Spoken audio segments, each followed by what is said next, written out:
अगर आप लोगों के पास पेपर सामने है तो वो ज़्यादा अच्छी बात है, क्योंकि फिर हम जो आंसर्स अटेम्प्ट करेंगे उसमें आप लोग साथ साथ अटेम्प्ट करते जाओगे तो बहुत ही ज़्यादा अच्छा सीन हो जाएगा।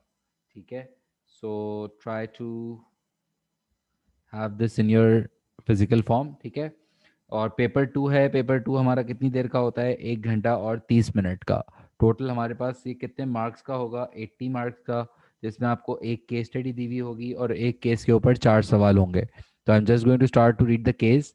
और ये ईयर जो है वो हमारा ईयर है अक्टूबर 2017, अक्टूबर 2017 वेरिएंट 22। ठीक है, I am going to start. आप लोग भी साथ साथ रीड कर लो, फिर उसके बाद हम क्वेश्चंस प्लान करते हैं और फिर कोशिश करते हैं अटेम्प्ट करने की। ठीक है।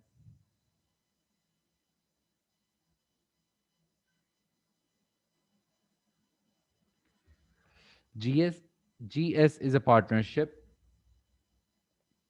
It was set up last year by two brothers.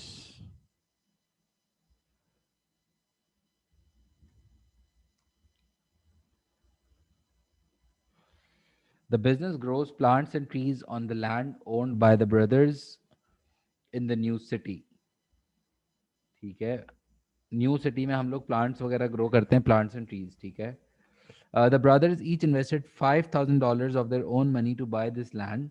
Customers buy plants and trees from GS for their gardens. GS also cares for the gardens of several luxury hotels in New City. The business employs two gardeners. However, GS has just gained a new business contract with other hotels in New City. The business employs two gardeners. However, GS has just gained new business contracts with other hotels in the new city. This expansion will require another four gardeners to be recruited.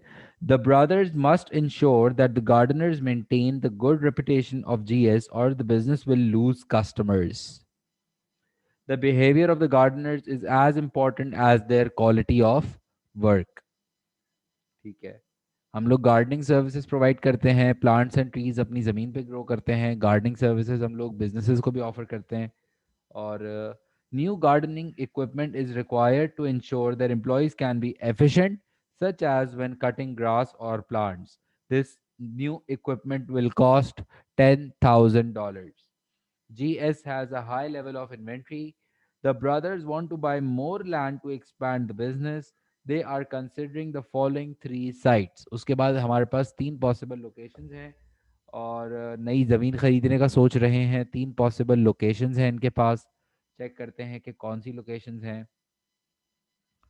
Site x, $5,000 for 10,000 meter square of good fertile land. It has been used for growing vegetables. It has no buildings on the land and no road leading to it. It is 30 miles from New City. ठीक है, एक ये है कि $5,000 में हमें ये ज़मीन मिल रही है, फर्टाइल लैंड है लेकिन आसपास कोई रोड नहीं है। $12,000 for 6,000 meter square of land on the edge of New City. There are two large glass houses for growing plants. However, they need repairing, which will cost another $4,000. There is a road nearby, but it is not near main road. It is 5 miles from the hotels. ये बहुत ज़्यादा दूर नहीं है और glass house भी बने हुए हैं, बहुत ही फिट ज़मीन है लेकिन रिलेटिवली छोटी है। और $16,000 इन टोटल, $16,000 हमें कॉस्ट कर जाएगा ये। $30,000 फॉर 2,000 मीटर स्क्वायर, बहुत ही छोटी जमीन है लेकिन $30,000 है in new city. It has a glass house and also has a shop with a car park. It is next to a main road. There are houses all around it, so there is no room to expand the business. ठीक है, मतलब कि हर site के ऊपर अगर आप जाते हो तो कुछ प्लसेस हैं कुछ माइनसेस हैं हर जगह। और एडवर्टीजमेंट दिया हुआ है, देखो जीएस का एडवर्ट फॉर जीएस, हमारी सर्विसेज का एडवर्टीजमेंट है। The finest quality plants money can buy anywhere in the world. We sell plants and trees at the lowest prices available. GS will deliver free of charge. We will also make containers of plants to your own orders with plants and colors of your choice. हम लोग बिल्कुल customer को अपनी उनकी requirements के हिसाब से चीज़ें सर्विसेज ऑफर करते हैं। और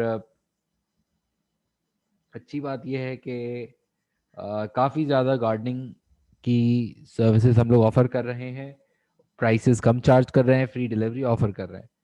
ठीक है। Internet search by the brothers on competitors prices for one type of tree. ठीक है। इन्होंने कोई ट्री सर्च किया होगा गूगल वगैरह पे, और रिजल्ट देखो क्या आ रहे हैं। ये कोई ट्री है, स्टैंडर्ड बरलजा ट्री, पता नहीं buddleja tree, X Y Z garden, A B C tree depot, LMN home improvements, DEF, OPQ। हमारा नाम है ही नहीं, GS का नाम कहाँ है भाई।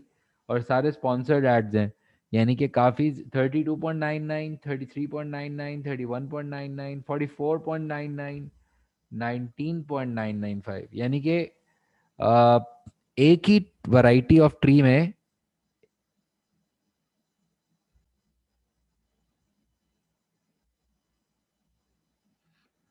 अच्छा, इसके बाद क्या कह रहा है ये। यार अपेंडिक्स 2 में क्या दिखा रहा है ये, internet search by the brothers on competitors prices. किसी एक कोई ट्री है स्टैंडर्ड इनका, ये वाला, इसको उन्होंने गूगल पे टाइप किया और इनको पता चल गया कि कंपेटिटर जो है वो इस ट्री के क्या क्या प्राइसेस चार्ज कर रहे हैं। देखो बहुत ज़्यादा वैरायटी है, 32 डॉलर, $33, काफ़ी ज़्यादा, मतलब $44.99, $45 से लेके 19.95 तक की वैरायटी है सेम ट्री में हमारी मार्केट में। यानी कि एक बहुत ही बड़ा प्राइस रेंज है। तो इसकी अच्छी बात ये होती है कि अब हम लोग भी अगर कोई प्राइस चार्ज करते हैं तो वो कर आराम से कर सकते हैं, ब्रैकेट बहुत बड़ा है। और अगर हम लो प्राइस्ड मॉडल हैं और अगर हमारा बिजनेस कहता है कि हम लोएस्ट प्राइसेस में ऑफर करते हैं, तो हमें इस बात का ख्याल रखना पड़ेगा कि ये वाला टी जो है वो कम से कम 19.95 का तो मिल रहा है मार्केट में। GS financial information for the first year of trading. Revenue from selling plants and trees. Okay, $40,000. Revenue from hotels, $20,000. Cost of materials, example seeds and pots, $10,000. Labor cost DVA, $35,000.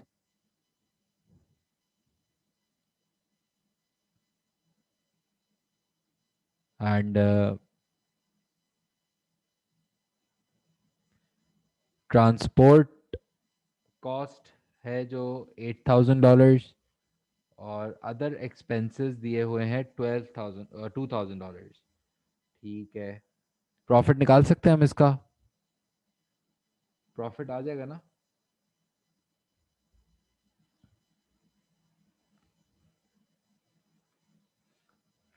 Profit कैसे आएगा, आप total revenue निकाल लो। Total revenue है $60,000, फिर cost of material सिर्फ आप minus करोगे ना अगर, 10,000, तो आपके पास आ जाएगा cost of goods sold, sorry gross profit, है ना। ग्रॉस प्रॉफिट आता है जब आप सेल्स में से कॉस्ट ऑफ गुड्स माइनस करते हो, फिर लेबर कॉस्ट वगैरह सब माइनस करते हो, एक्सपेंसेस। तो एक्सपेंसेस दिए हुए हैं 35 + 8 + 2, 10,000, तो ये हो जाएगा $45,000 के एक्सपेंसेस हैं। तो आपका जो प्रॉफिट आ रहा है वो $5,000। ठीक है। और एवरेज ग्रॉस प्रॉफिट मार्जिन दिया हुआ है 90%, प्रॉफिट मार्जिन दिया हुआ है 20%, एवरेज प्रॉफिट पर ईयर दिया हुआ है $30,000। ठीक है। हमारा प्रॉफिट आ रहा है 5,000, और एवरेज जो प्रॉफिट कर रहे हैं मार्केट में लोग वो 30,000 कर रहे हैं। हमारा कोई प्रॉफिट बहुत कम है, हम लोग फाइनेंशियली मेरे ख्याल से अच्छा परफॉर्म नहीं कर रहे when compared with the average industry. तो ग्रॉस प्रॉफिट मार्जिन निकाल सकते हैं। ग्रॉस प्रॉफिट मार्जिन का फॉर्मूला होता है gross profit upon sales multiplied by 100, यानी कि 50,000 ओवर 60,000 मल्टीप्लाइड बाय 100, है ना, यही फॉर्मूला होता है ना। नहीं भी पता तो कोई बात नहीं, लिख लो अपने पास। ये हो जाएगा 50,000 डिवाइडेड बाय 60,000, एक second, 50,000 divided by 60,000 multiplied by 100, 83.3%। ये है हमारा ग्रॉस प्रॉफिट मार्जिन, हमारा ग्रॉस प्रॉफिट मार्जिन आ रहा है 83.3%, जबकि मार्केट में एवरेज सबका जो आता है वो आता है 90%। यानी कि हमारा इतना अच्छा ग्रॉस प्रॉफिट मार्जिन नहीं है जितना कि मार्केट में सबका है। और मेरे ख्याल से वही है कि प्राइस हम कम चार्ज करते हैं ना। नेट प्रॉफिट मार्जिन कैसे आता है? नेट प्रॉफिट मार्जिन का फॉर्मूला पता है? Net profit over sales multiplied by 100, है ना। नेट प्रॉफिट कितना दिया हुआ है? $5,000 ओवर सेल्स दी हुई है $60,000 मल्टीप्लाइड बाय 100। तो ये हो जाएगा हमारा 5,000 divided by 60,000 multiplied by, this is 8.3%। यानी कि ओवरऑल नेट प्रॉफिट मार्जिन जो मार्केट में दूसरे बिजनेसेस कर रहे हैं एंजॉय, वो है 20% का, लेकिन हमारा जो नेट प्रॉफिट मार्जिन आ रहा है वो आ रहा है 8.3%। यानी कि we are very low as compare to the market. And एक सवाल ये है कि हम लोग इतना कम नेट प्रॉफिट मार्जिन क्यों कर रहे हैं जब बाकी बिजनेसेस जो हैं वो ज़्यादा प्रॉफिट मार्जिन कर रहे हैं? या ऐसा क्या सीन है कि हम इतना अच्छा प्रॉफिट इंजॉय नहीं कर सक रहे जो बाकी के बिजनेसेस इंजॉय कर रहे हैं, है ना। लेबर कॉस्ट भी हमारी काफ़ी ज़्यादा है, प्राइसेस हमारी कम है। यानी कि ओवरऑल अगर मैं अपने आप को दूसरे कंपेटिटर्स से कंपेयर करता हूँ, सिमिलर गार्डन बिजनेसेस से कंपेयर करता हूँ, तो I am not performing very well, है ना।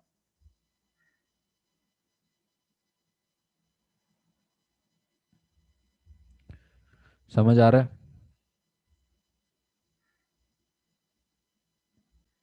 दो भाइयों ने सेटअप किया था, अपनी ज़मीन खरीदी थी, अपनी सेविंग से पैसे लगाए थे, फिर गार्डनिंग सर्विसेज भी ऑफर करते हैं ये लोग, नया इक्विपमेंट चाहिए है इनको, फिर इनको कोई नया कॉन्ट्रैक्ट मिल गया था अभी, है ना। तीन ऑप्शंस हैं साइट के, साइट एक्स वाई एंड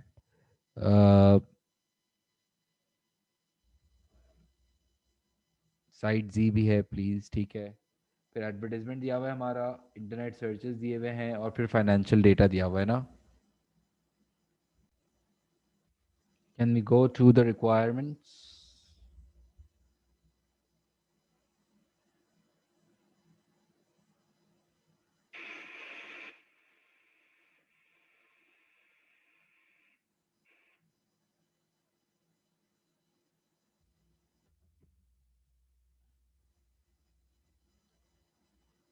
अच्छा, let's go to the requirements, ठीक है।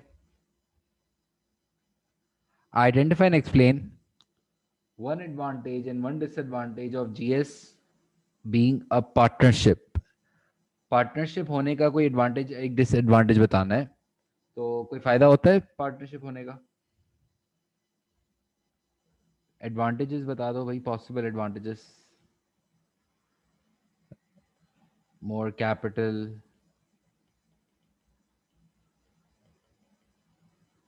आइडियाज,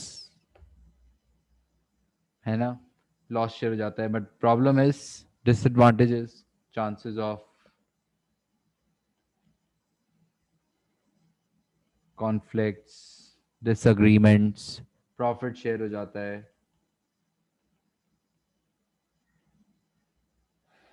सही है। अब प्रॉपर एडवांटेज लिखना होगा, हमें याद रहे कि अ, ऐसे लिखना होगा प्रॉपरली कि वन वर्ड ना हो, एक प्रॉपर एडवांटेज होना चाहिए ना।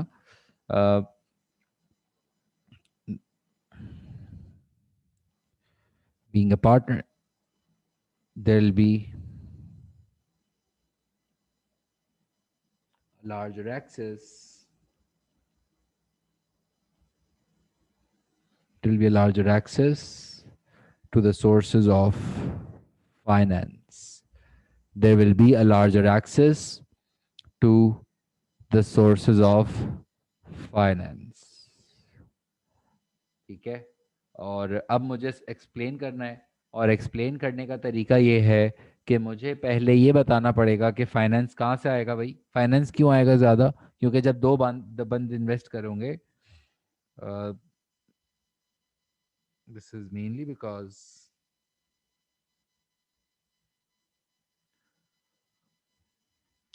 This is mainly because both the partners will be investing their share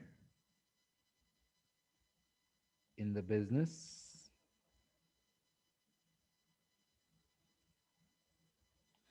This is mainly because both the partners will be investing their share in the business,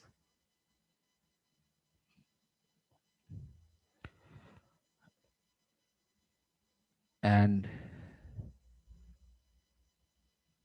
for GS, a much larger pool of finance will be available, helping them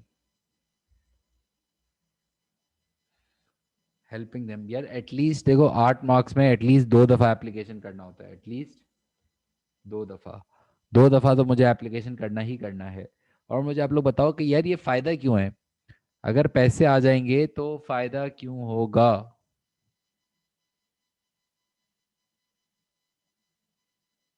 बताओ।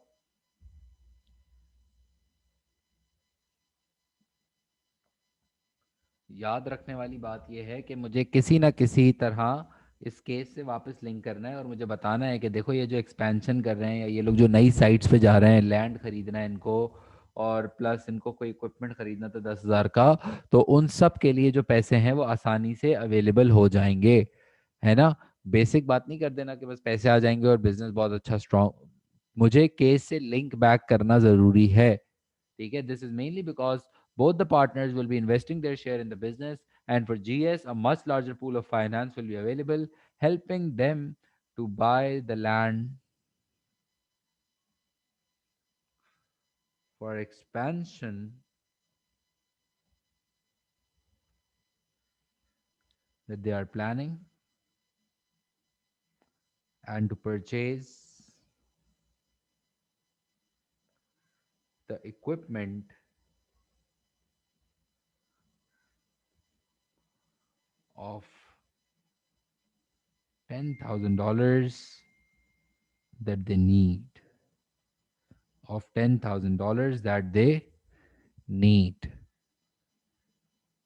ये जो ये land की बारे बात करो ना, by the land that they need, equipment of 10,000, ये सब एप्लीकेशन है। ठीक है, ये सब एप्लीकेशन है।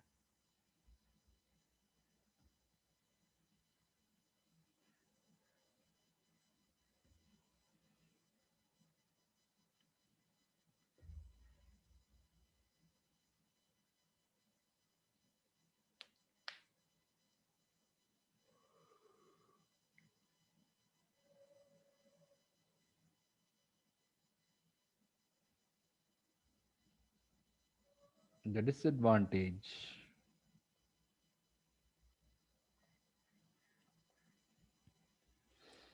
of being a partnership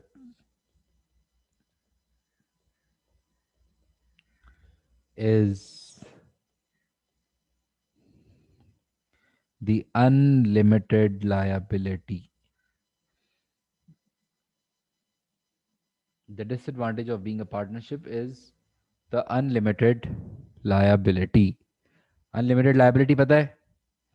unlimited liability का मतलब होता है कि अगर इन केस कभी लॉस हो जाता है या अगर कोई प्रॉब्लम हो जाता है तो पर्सनल एसेट्स भी दोनों भाइयों को अपने बेचने पड़ेंगे अगर उनको अपना लॉस कवर अप करना है तो।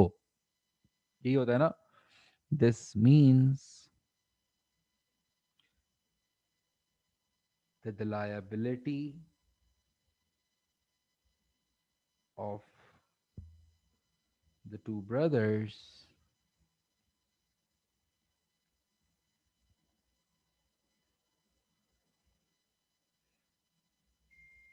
will not just be limited,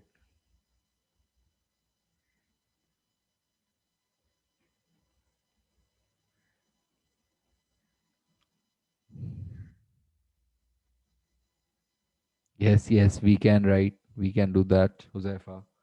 This means that the liability of the two brothers will not just be limited to the amount invested only,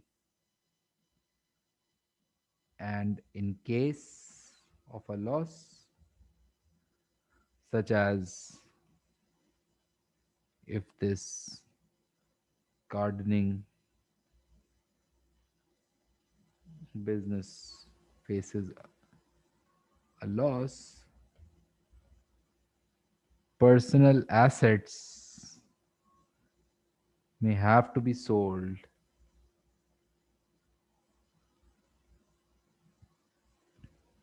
to cover up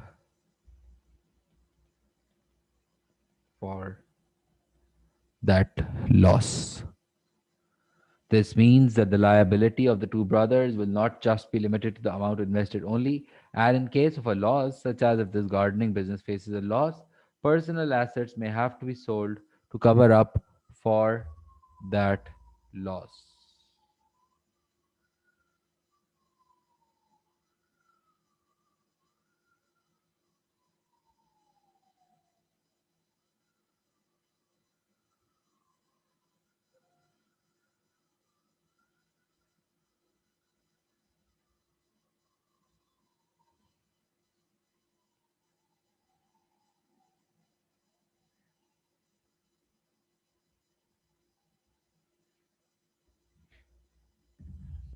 देखो इसमें हम कर क्या रहे हैं, पहले हम लोग ने जैसे पहला पॉइंट लिखा तो मैंने बताया कि भाई ज़्यादा फाइनेंस होगा, फिर मैंने ये बताया कि पैसे आते कहाँ से हैं, फिर मैंने ये बताया कि उससे फ़ायदा क्या होगा, फिर अगले वाले पार्ट में अनलिमिटेड लायबिलिटी की जब बात कर रहे थे तो मैंने बताया अनलिमिटेड लायबिलिटी होता क्या है और उससे प्रॉब्लम क्या होगा।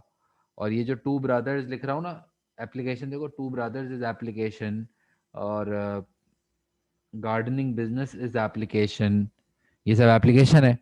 वैसे तो ओवरऑल 8 मार्क्स में 2 से 3 2 दफ़ा करना होता है कम से कम, 2 दफ़ा तो हम पहले पार्ट में ही कर चुके थे, ठीक है, दूसरे पार्ट में भी हमने कर दिया, अच्छी बात है। हम तो कोशिश करेंगे कि ज़्यादा ज़्यादा करें, लेकिन कम से कम 2 दफ़ा करना होता है। यस, 4 टाइम्स एप्लीकेशन हमारा तो 4 टाइम्स हो गया। बाय द लैंड इक्विपमेंट 10,000 वाला 4 दफ़ा एप्लीकेशन हो गया था, लेकिन हमें एटलीस्ट कितनी दफ़ा करना होता है, 2 दफ़ा। हम कोशिश करें कि 3 4 दफ़ा ही करें, वो बेस्ट तरीका है, लेकिन कम से कम 2 दफ़ा तो करना ही करना है। कॉपी हो गया हो तो बताओ मुझे प्लीज़।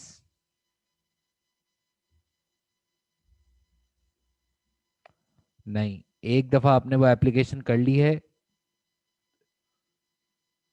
तो वापस उस एप्लीकेशन को हम काउंट लिख सकते हैं, बट वो नहीं कर सकते, काउंट नहीं होगी वो।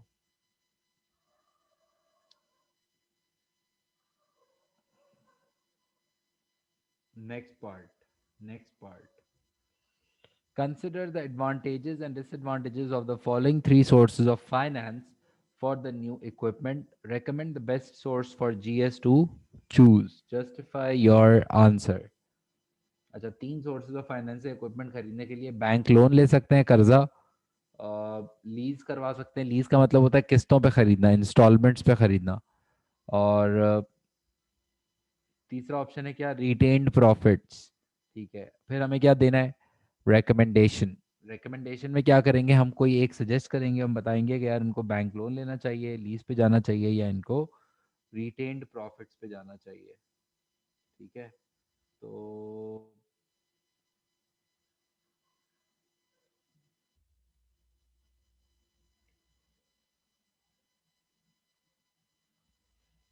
मुझे बताओ कि bank loan, yes exactly, yes, sources of finance वाला ही चैप्टर है, मुझे कोई बात नहीं, ऐसे ही बता दो। बैंक लोन अगर जाते हैं तो उससे कोई फायदा है, बैंक लोन पे अगर जाते हैं तो कोई फायदा होगा, इमीडिएट फाइनेंस आ जाएगा ऑब्वियसली, बहुत जल्दी पैसे आ जाएंगे आपके पास अगर आप बैंक से जाते हो, लेकिन आपको फिर वो वापस करना पड़ेगा, आपकी लायबिलिटी बढ़ जाती है ना, कोलेट्रल रखवाना पड़ेगा, गिरवी रखवाना पड़ेगा कुछ, ठीक है, और इंटरेस्ट भी पे, लीज में भी इंटरेस्ट पे करना पड़ता है किस्तों पे खरीदते हो तो। देखो याद रखो, टोटल कितने मार्क्स हैं, 12 मार्क्स, कितने मार्क्स का सवाल है, 12 मार्क्स, ठीक है। इसके अंदर इसने कितने पार्ट्स करे हैं? 4 पार्ट्स। देखो, बैंक लोन,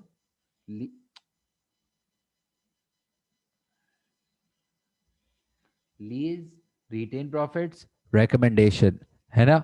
यानी कि एक पार्ट के कितने मार्क्स बनते हैं? जब 12 मार्क्स में उसने 4 पार्ट्स में आंसर को डिवाइड कर दिया है, तो एक पार्ट के बनते हैं कितने मार्क्स? 3 मार्क्स। कितने मार्क्स? 3 मार्क्स। और उसमें मुझे एडवांटेजेस भी बताने हैं और डिसएडवांटेजेस भी बताने हैं, है ना? तो इसका मतलब ये है कि बैंक लोन का मुझे एडवांटेज भी बताना है और डिसएडवांटेज भी बताना है। एडवांटेज का बनेगा कितना मार्क्स? 1.5। डिसएडवांटेज का कितना बनेगा? 1.5। तो ये हो जाएगा 3 मार्क्स। समझ आ रहा है? फिर उसके बाद लीज का बनेगा एडवांटेज एंड एडवांटेज का 1.5, डिसएडवांटेज का 1.5। इस तरह रिटेन प्रॉफिट का एडवांटेज 1.5, डिसएडवांटेज 1.5। और फिर आपको जो रिकमेंडेशन देना है दैट इज आल्सो 3 मार्क्स, जिसमें आपको अपना ओपिनियन भी देना है और आपको उसको जस्टिफाई भी करना है। ठीक है? अच्छा, बैंक से लोन लेते हो अगर, तो एडवांटेज ये होगा इमीडिएट ना, द एडवांटेज ऑफ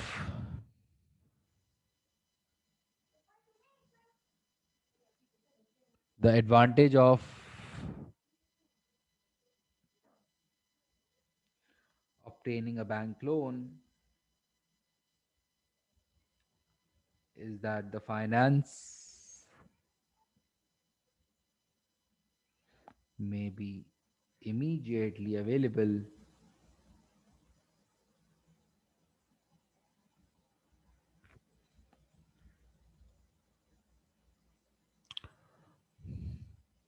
बिल्कुल। अगर आपने कोई लास्ट पार्ट में एप्लीकेशन यूज किया है और आप इस पार्ट में वापस से वो यूज कर रहे हो तो वो अलाउड है, बिल्कुल अलाउड है। The advantage of obtaining a bank loan is that the finance may be immediately available for this gardening business. However, the two brothers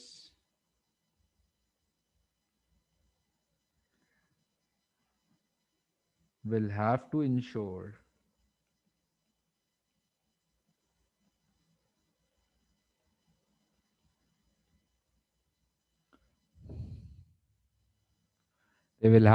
that they have a certain asset,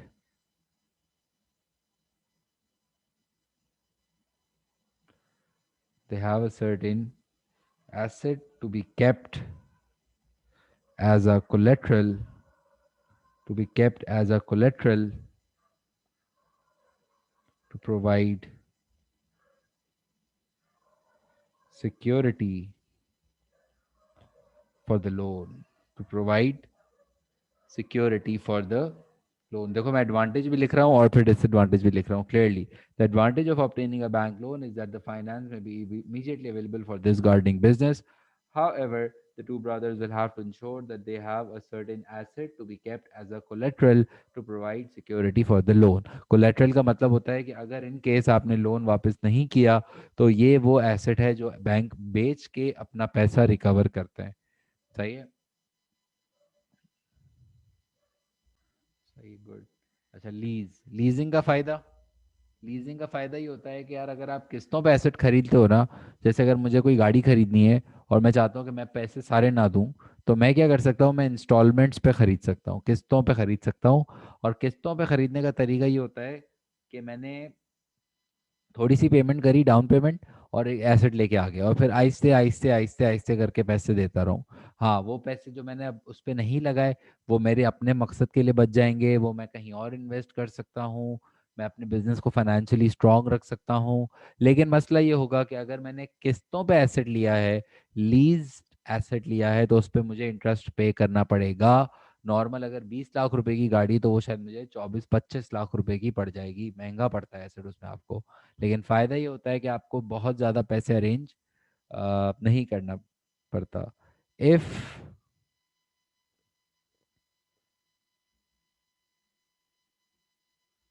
if the equipment is leased by GS, then the business will not have to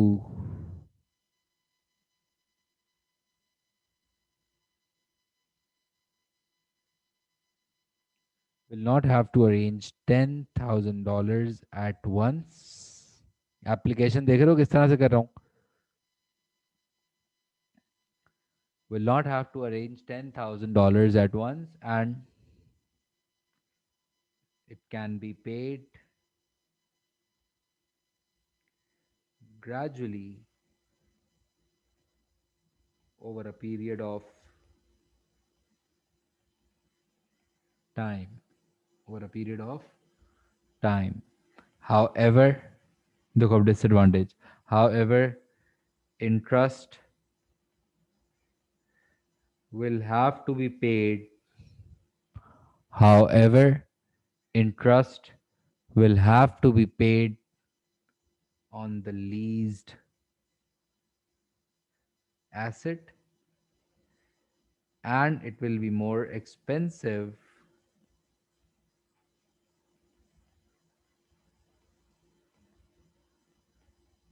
and it will be more expensive to lease an asset, lease an equipment, na? Lease an equipment as compared to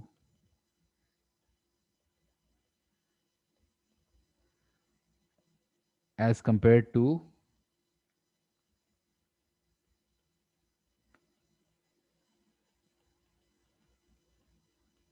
as compare to outright purchase. Outright purchase का मतलब होता है कि अगर आपने एक साथ ही खरीद लिया होता तो शायद आपको वो एसेट सस्ता पड़ता, लेकिन क्योंकि आपने किस्तों पे खरीदा है तो अब वो आपको एसेट महंगा पड़ेगा ऑब्वियसली. सही है.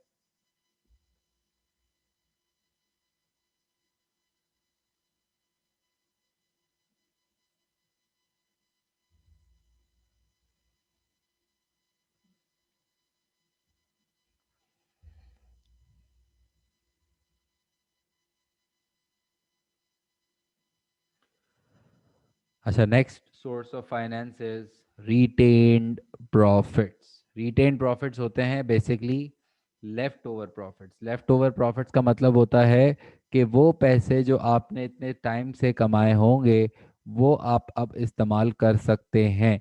इसका फ़ायदा क्या होता है रिटेन प्रॉफिट्स का?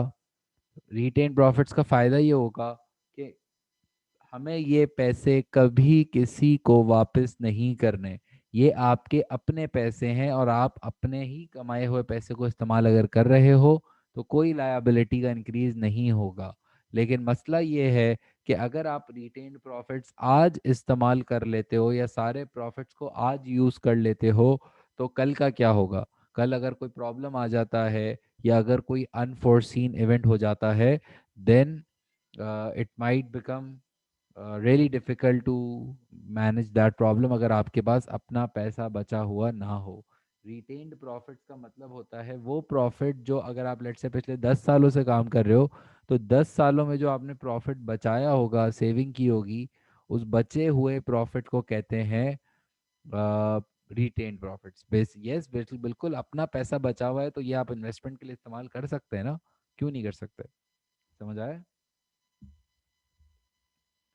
this is this is the gardening, this is the leftover profits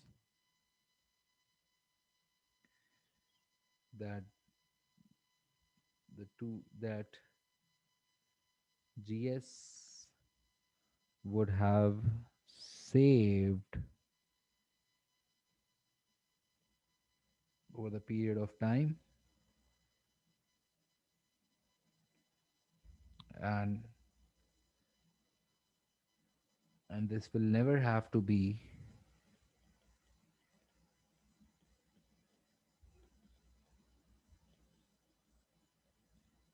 This will never have to be repaid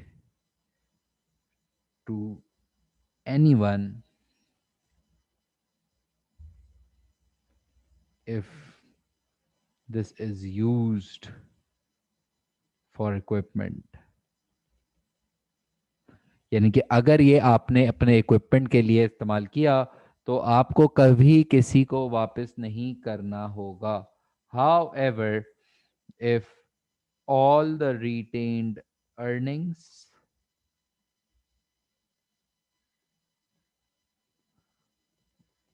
are utilized, then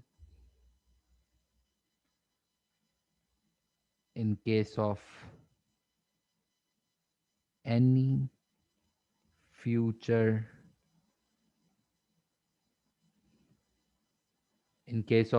future unforeseen event,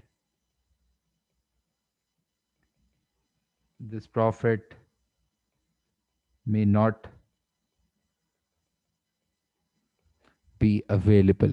यानी कि अगर आपने आज सारा रिटेन प्रॉफिट इस्तेमाल कर लिया तो फिर कल को आपके पास शायद इतना ज़्यादा प्रॉफिट अवेलेबल अब नहीं होगा.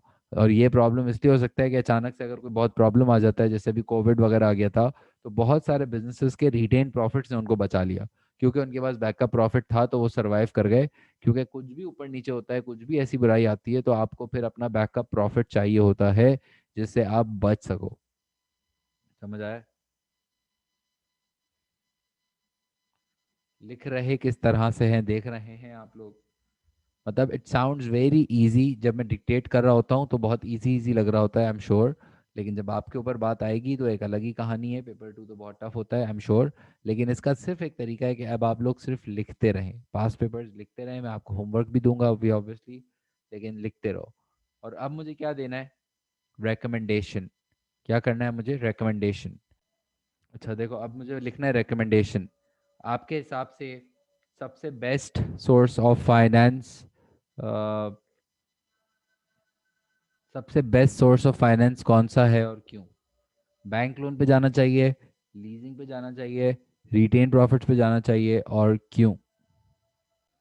अच्छा देखो, अब जो है ना, हम लोग चाहें तो बैंक लोन भी सजेस्ट कर सकते हैं, हम लोग चाहें तो लीजिंग भी सजेस्ट कर सकते हैं, और हम लोग चाहें तो रिटेन्ड प्रॉफिट्स भी सजेस्ट कर सकते हैं. लेकिन वॉट एवर यू सजेस्ट, उसको आपको करना पड़ेगा जस्टिफाई. और जस्टिफाई करने का रूल ये होता है कि आपको किसी ना किसी तरह इसका जो केस चल रहा था या जो सिचुएशन चल रही थी, किसी ना किसी तरह आपको इसकी सिचुएशन से वो जस्टिफिकेशन लेके आनी है. ये नहीं लिख सकते कि यार मेरे हिसाब से इनको लीजिंग कर लेना चाहिए क्योंकि उनके पैसे अभी बच जाएंगे. ये तो बुक वाला पॉइंट है. Bookish point is not allowed. You have to recommend according to the current situation. You have to use something from the case कि किस तरह से मैं समझता हूँ कि इनको लीजिंग कर लेना चाहिए अभी. क्यों? क्योंकि बैंक लोन इनको अभी नहीं यूज करना चाहिए, क्योंकि बैंक लोन इनको आगे जो इनकी एक्सपेंशन का प्लान है, लैंड जमीन खरीदनी है, उसमें भी इनको पैसों की जरूरत पड़ेगी, तो वहां पे बैंक लोन पे जाना चाहिए. और प्लस अभी सारा का सारा अमाउंट अगर इक्विपमेंट में लगा देंगे तो फिर वो लैंड वगैरह की प्लानिंग कैसे करेंगे? जमीन खरीदनी है, इतना पैसा वहां पे लगाना है. तो अगर वो सारा पैसा भी इक्विपमेंट पे लगा देंगे तो फिर जमीन में आके फंस जाएंगे. तो इट इज बेटर कि they should go for leasing फिलहाल, ताकि अभी पैसे भी बच जाएं, फिर आहिस्ते आहिस्ते उसी मशीन से पे करते रहें, तो वो लोग का इक्विपमेंट भी आ जाएगा, और जो बैंक लोन या जो पैसा होगा, चाहे वो रिटेन से है जहाँ से भी, वो इस लैंड या ज़मीन पे भी लगा सकते हैं. और सेकेंडली, बहुत ही अच्छी बात कि यार ये फाइनेंशियली इतना ज़्यादा कोई स्ट्रांग भी नहीं है, इतना कोई इनके पास प्रॉफिट भी नहीं होगा. ये प्रॉफिट देखो कैसा कर रहे हैं, तो ओवरऑल शायद इतना ज़्यादा प्रॉफिट अवेलेबल भी ना हो. तो जिसकी वजह से I think leasing is the best source of finance. Yes yes, you have time for this in paper. और आप लोग की एक दफ़ा वही बात है, प्रैक्टिस हो जाएगी तो उसके बाद ये नॉर्मलाइज हो जाएंगी बातें. समझ आ रहा है? देखो मैं लिखवाता हूँ. Therefore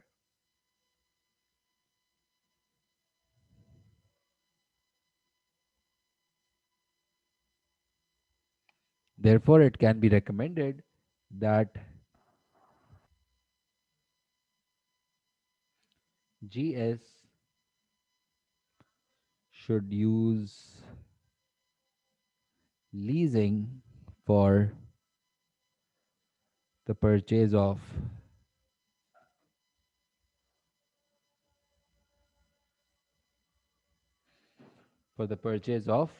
equipment. ये मैंने दे दिया अपना recommendation. This is mainly because they cannot invest a lot on equipment currently, as they are also planning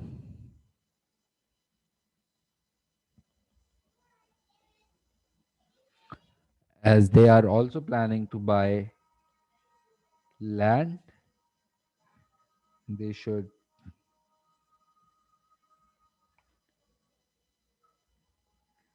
rather save money for this purpose,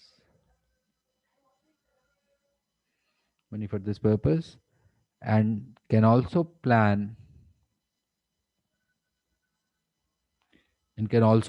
to take on a bank loan,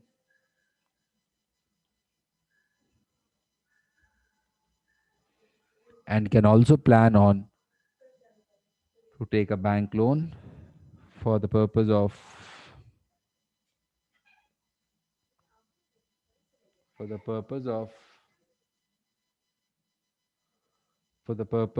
buying